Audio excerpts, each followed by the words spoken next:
A'udzubillahi minasyaitonirrajim. Bismillahirrahmanirrahim. Allahumma sholli ala Sayyidina Muhammad wa ala ali Sayyidina Muhammad. Assalamualaikum warahmatullahi wabarakatuh. Sahabatku, saudaraku, dimanapun Anda berada. Pada malam hari ini, marilah kita merenungkan kembali perjalanan hidup kita dari hari ke hari, sampai dengan saatnya waktu perjanjian sampai pada kita. Hari ini, malam ini saya mau mengajak saudara-saudaraku merenungkan salah satu surah di Al-Quran, yaitu surah An-Nas ayat 4, 5, sampai 6. Berbunyi, A'udzubillahi minasyaitonirrajim, Bismillahirrahmanirrahim. Min syarril waswasil khannas, dari kejahatan bisikan setan biasa bersembunyi. Allazi yuwaswisu fi sudurin nas, yang membisikkan kejahatan ke dalam dada manusia. Minal jinnati wan nas, dari golongan jin dan manusia. Jadi dalam hal ini yang akan mengajak manusia itu ke dalam kesesatan, ke di jalan-jalan yang dimurkai Allah, di jalan-jalan yang tak diridhoi Allah, terdiri dari 3 golongan. Pertama dari golongan setan, yang kedua dari golongan jin, yang ketiga dari golongan manusia. Jadi coba kita renungkan saudaraku, kenapa di surat An-Nas ini Allah kasih peringatan bahwa kita selaku manusia akan digoyahkan keimanan kita, akan dibawa kita ke jalan-jalan yang sesat. Dari golongan, kalau setan, iblis, itu udah jelas, itu makhluk yang ingkar. Tinggal 2 lagi, jin dan manusia. Jin ada 2 golongan, yang satu jin muslim, yang kedua jin kafir. Dan ini tertutup dari mata manusia.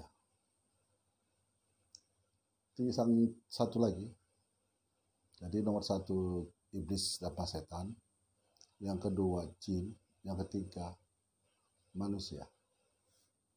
Nah, mari kita renungkan manusia yang mengajak kita ke jalan yang sesat, ke jalan yang tak diridhoi Allah, di jalan yang menjauhi dari firman-firman Allah, di jalan yang kita akan diajak menjauhi daripada ajaran Rasulullah Sallallahu Alaihi Wasallam. Mari kita renungkan, karena setiap kita selesai sholat, kita selalu menguntaikan doa, untayan doa yang kita ucapkan. Selamatkanlah aku ya Allah di dunia dan akhirat. Jadi kita ambil sekarang yang nyata. Seperti saya bilang, Allah menciptakan segala sesuatu itu berpasang-pasangan. Jadi ada makhluk kasar, kita manusia yang nampak. Ada juga makhluk yang tak nampak dan tertutup dari pandangan manusia. Nah, firman Allah, ajaran Rasulullah betapa nyata senyata-nyatanya. Seperti saya sering bilang, ajaran Rasulullah Sallallahu Alaihi Wasallam benar adanya. Di golongan manusia, coba kita lihat di lingkungan kita, di sekitar kita, selama kita bergaul. Banyak yang mengajak kita ke jalan-jalan yang tak diridhoi Allah. Banyak mengajak kita ke jalan yang melanggar perintah-perintah Allah. Disuruh sholat tak sholat. Banyak mengajak kita melanggar larangan Allah. Nah, kalau kita tengok maupun di YouTube, betapa banyaknya orang yang mengaku beragama Islam pindah ke Kristen yang disebut murtad. Dan dia selalu mengatakan bahwa dia hanya mendapat kebenaran di agamanya. Tapi disuruh membaca surah-surah di Al-Quran, dia tersendat-sendat. Jadi benar adanya bahwa dari golongan manusia pun banyak yang mengajak kita ke jalan yang sesat. Nah, yang kedua ada lagi yang berpendapat, Buya Sakur berpendapat bahwa agama Islam itu belum sempurna. Nah, di sini kita harus jeli menanggapi. Karena Nabi kita Muhammad sallallahu alaihi wasallam sudah berpesan, peganglah Al-Quran dan hadis supaya engkau selamat dunia dan akhirat. Nah, di sini saya bacakan di surah Al-Maidah ayat 3. Itu sudah disebutkan Allah. Di sini Allah sudah sebutkan, pada hari ini orang-orang kafir telah berputus asa untuk mengalahkan agamamu. Sebab itu, janganlah kamu takut kepada mereka, tetapi takutlah kepadaku. Pada hari ini telah aku sempurnakan agamamu untukmu. Allah sendiri sudah menyatakan seperti itu, bahwa agama Islam itu yang dibawa oleh Nabi Muhammad SAW sudah sempurna. Nyata toh bahwa firman Allah itu nyata-nyatanya bahwa dari golongan manusia sendiri akan mengajak manusia-manusia itu ke jalan kesesatan, ke jalan yang tak diridhoi Allah, di jalan yang tak pernah diajarkan Rasulullah Shallallahu Alaihi Wasallam. Disinilah Allah selalu mengatakan bagi orang yang berpikir. Jadi kita tidak bisa, kita tuh hanya sekedar ikut, mendengar, ketawa tanpa kita menggunakan pikiran kita. Jadi saya teringat ada pesan dari saudara saya, jangan kau lihat siapa yang mengatakan, tapi lihatlah apa yang dia katakan. Jadi saudara-saudaraku, sahabat-sahabatku, dimanapun Anda berada, dunia ini pasti hukumnya akan kita tinggalkan. Dunia ini pasti hukumnya akan kita tinggalkan. Jadi seperti saya bilang, setiap agama pasti membenarkan agamanya. Saya pun seperti itu. Saya mengatakan Islam itu agama yang benar dan bisa dibuktikan. Isi Al-Quran itu bisa dibuktikan. Tak ada yang tak bisa dibuktikan. Salah satunya surah An-Nas, bahwa kesesatan itu akan datangnya dari manusia, dari golonganmu sendiri. Nyata toh, banyak manusia mengajak manusia yang lain lari dari jalan Allah, firman-firman Allah, lari dari jalan ajaran Rasulullah Sallallahu Alaihi Wasallam. Nah, disinilah kita tuh kalau mendengarkan ceramah agama, kita harus menggunakan pikiran. Andai waktu kita mendengar ceramah, kita tak tahu dalilnya, dasar hukumnya, kita catat. Nanti kita cari di Al-Quran dan hadis. Karena Nabi sudah mengatakan seperti itu.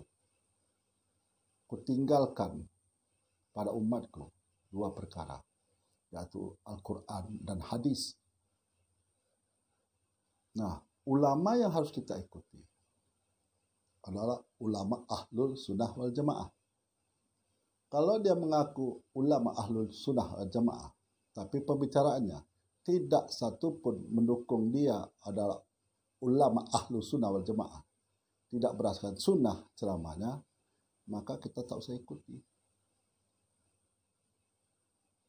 Sudah jelas itu jalan mau ke jurang. Kenapa kita ikuti? Sudah pasti kita akan terjun ke jurang. Sementara sebagai seorang laki-laki yang sudah berumah tangga, kita ini adalah imam di rumah tangga kita masing-masing. Kita ini adalah pemimpin di rumah kita masing-masing. Jadi kubur itu tidak ada atas nama orang lain. Kubur itu tertulis atas nama kita sendiri. Artinya, kita itu memikirkan jalan keselamatan diri kita, keluarga kita. Karena Allah sudah berfirman, jagalah anak dan istrimu dari api neraka.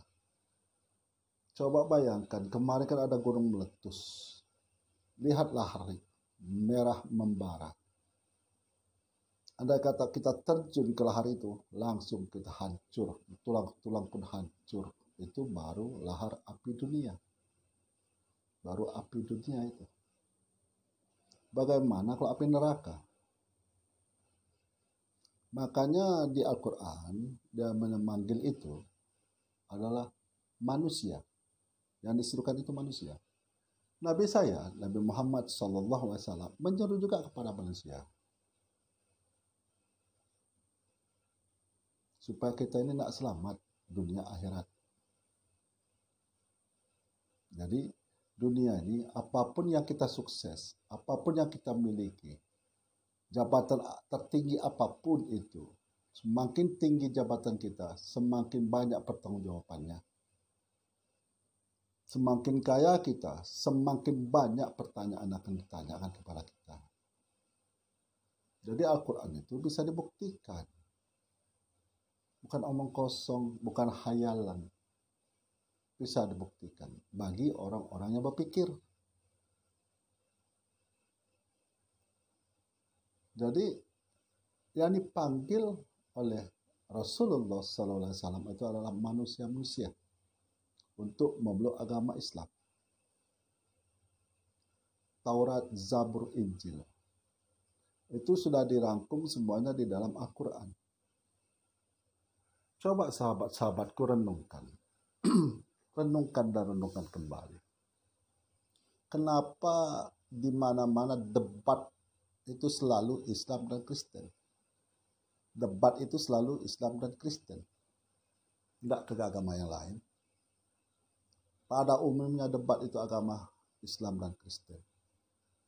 Karena di situ ada titik temu. Titik temunya di mana? Di Nabi Isa alaihissalam. Nah, disitulah makanya ada saling debat. Di agama Islam, Nabi Isa itu adalah Nabi, bukan Tuhan. Dia hanya sebagai penyampai firman-firman Allah. Sementara di abad Kristiani itu mengatakan itu Tuhan, Allah, anak Tuhan. Nah, disinilah terjadi perdebatan. Kalau ada agama lain enggak? Hindu, Buddha, Konghucu? Enggak. Enggak ada persinggungan. Hanya Islam dan Kristen yang bersinggungan di Nabi Isa alaihissalam. Jadi kenapa kita mesti repot-repot gitu loh? Mengajak orang lain supaya masuk ke agama kita, atau kita bersandiwara mengaku-ngaku kita Islam, dan itu keluar dari Islam, murtad, padahal kita bukan agama Islam. Itu apa bersandiwara seperti itu? Apa gunanya? Toh akhirnya kita akan meninggal juga. Alangkah baiknya kalau kita melakukan kerukunan antara umat beragama, hidup berdampingan, saling melaksanakan ibadah masing-masing. Masalah siapa mau masuk di agama yang 5 tadi, Islam, Kristen, Hindu, Buddha, Konghucu, biarlah orang yang memilih. Dia kan punya pikiran. Jadi tanpa ajakan, tanpa rayuan, tanpa bujukan, dengan kesadaran sendiri dia masuk ke agama itu. Kalau saya udah pastilah sampai dari hayat saya akan tetap berpeluk agama Islam. Karena saya yakini dan saya hakul yakin Islam itu yang paling benar dan bisa saya buktikan. Sudah berapa yang saya sudah buktikan bahwa di Al-Quran itu benar, kalam Allah, firman Allah, ajaran Rasulullah benar adanya. Tapi saya tidak juga mau menyinggung agama saudara-saudara. Karena di negara kita menghormati pasal 29 ayat 2. Di situ kita saling menghormati satu sama lain. Makanya Allah Tuhanku, Nabi Muhammad SAW, Rasul Nabiku, itu selalu menyampaikan ajaran-ajaran yang hak supaya kita selamat di dunia dan akhirat. Neraka itu Allah ciptakan untuk orang-orang yang ingkar. Orang-orang yang ingkar, yang tak mau ikut di jalan-jalannya Nabi Muhammad SAW yang menyampaikan firman-firman Allah. Jadi di situ banyak perdebatan. Seolah-olah orang zaman sekarang lebih lihai daripada orang zaman-zaman dahulu. Padahal kalau kita pikir logika, akal sehat, orang zaman dulu yang mendekati ke zaman Rasulullah sudah pasti tidak paling benar daripada orang zaman sekarang. Tapi cara kenyataannya orang zaman sekarang lebih pintar dari orang zaman dahulu.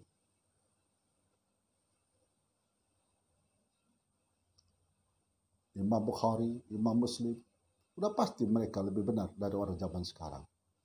Karena mereka lebih mendekat ke zaman Rasulullah.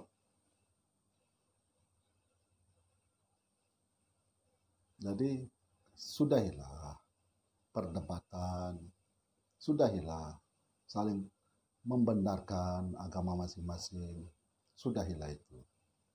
Hiduplah rukun dan damai. Laksanakanlah ibadah masing-masing tanpa membujuk, merayu, mengajak orang lain yang sudah beragama.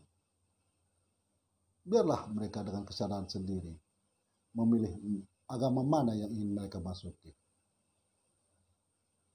Kalau agama Islam hanya menyampaikan ajaran Nabi Muhammad SAW. Hidayah itu datangnya dari Allah. Betapa banyak haji, ustadz yang masuk pindah agama, masuk Kristen. Begitu juga sebaliknya. Banyak juga orang Kristen yang masuk ke agama Islam. Karena mereka berpikir, di antara agama yang benar, mana yang paling benar. Jadi kita tidak usah kita berdebat, cari sisi paham. Sudah, laksanakanlah agama masing-masing. Hidup rukun dan damai. Karena agama itu seperti saya sering katakan, agama itu tidak agama rusak. Berarti agama itu tidak rusak. Jadi pemeluk agama itu orang-orang yang tidak rusak. Orang-orang yang tidak rusak berarti orang-orang itu berakhlak. Orang-orang berakhlak itu berarti orang-orang bermoral. Dia punya moral. Artinya apa? Dia tidak akan mau menghina agama yang lain. Dia tidak akan menghina orang lain. Dia tidak akan merendahkan orang lain. Karena dia punya moral.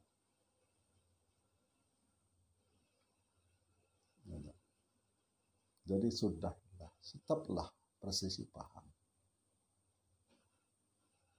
Mari kita sama-sama membangun negara kita ini. Mari kita bersatu padu. Kan jelas, dasar negara kita Pancasila. Ketuhanan yang Maha Esa. Berarti masyarakat Indonesia ini masyarakatnya bertuhan. Yang tak boleh tinggal di Indonesia ini adalah manusia yang tidak bertuhan. Itu tak boleh tinggal di Indonesia.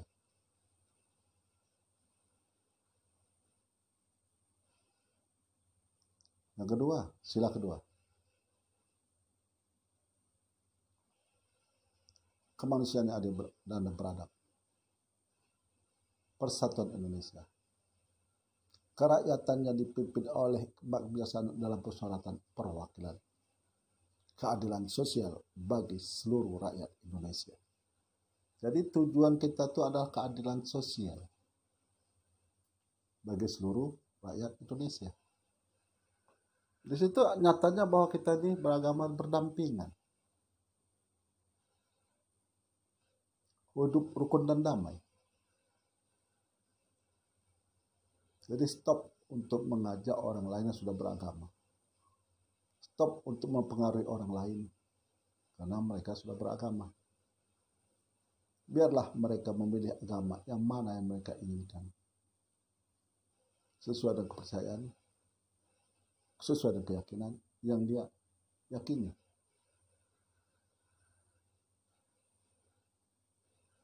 Jadi begitulah saudara-saudara.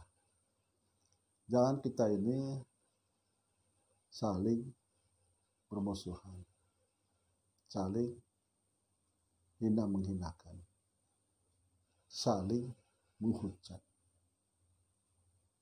Apapun kedudukan kita di dunia ini, setinggi apapun jabatan yang kita peroleh di dunia ini, sebanyak apapun kekayaan yang kita peroleh di dunia ini, semuanya wajib kita tinggalkan kalau sudah tiba di perjanjian. Maka maut tidak pernah menanyakan siap atau tidak siap. Maka maut tidak pernah bertanya apa jabatanmu. Tidak pernah. Yang dia tahu asalkan tempatnya sama, waktunya sama, maka kita harus meninggalkan dunia ini. Mau atau tidak mau, siap atau tidak siap. Orang berada di atas bumi, kita berada di bawah bumi. Jadi pikirkan, renungkan. Pikirkan lagi, renungkan lagi. Ambisi-ambisi kita untuk memperoleh dunia dengan bermacam cara, tinggalkan. Lebih utamakan kita persatuan dan kesatuan. Karena kita ini hanya sebagai pengisi kemerdekaan ini. Bukan kita yang memperjuangkan kemerdekaan ini. Kita hanya mengisi hasil jerih payah perjuangan orang-orang tua kita dahulu. Yang mengorbankan harta dan nyawanya hanya untuk satu pekikat merdeka. Coba renungkan itu saudaraku. Coba renungkan. Sahabatku, dimanapun Anda berada, renungkan. Renungkan kembali. Jangan kita perturutkan hawa nafsu. Karena hawa nafsu itu tak akan pernah habisnya. Semakin kita perturut hawa nafsu kita, semakin akan timbul keinginan-keinginan yang lain. Seperti laksanakan kita minum air laut. Semakin kita minum, semakin haus. Nah, jadi kalau saudara-saudaraku merasa channel saya ini sebagai channel renungan kehidupan bermanfaat, dan untuk berkembangnya channel saya, untuk kita semua, silahkan di subscribe, like, dan share. Tapi niatkan itu karena Allah. Sekali lagi saya ulangi, andai kata saudaraku, sahabat-sahabatku merasa channel saya renungan kehidupan ini bermanfaat, silahkan di subscribe, like, dan di share. Tapi niatkan karena Allah, karena kita ingin adanya kedamaian di negara kita. Kita ingin supaya anak cucu kita damai dalam kehidupan mereka.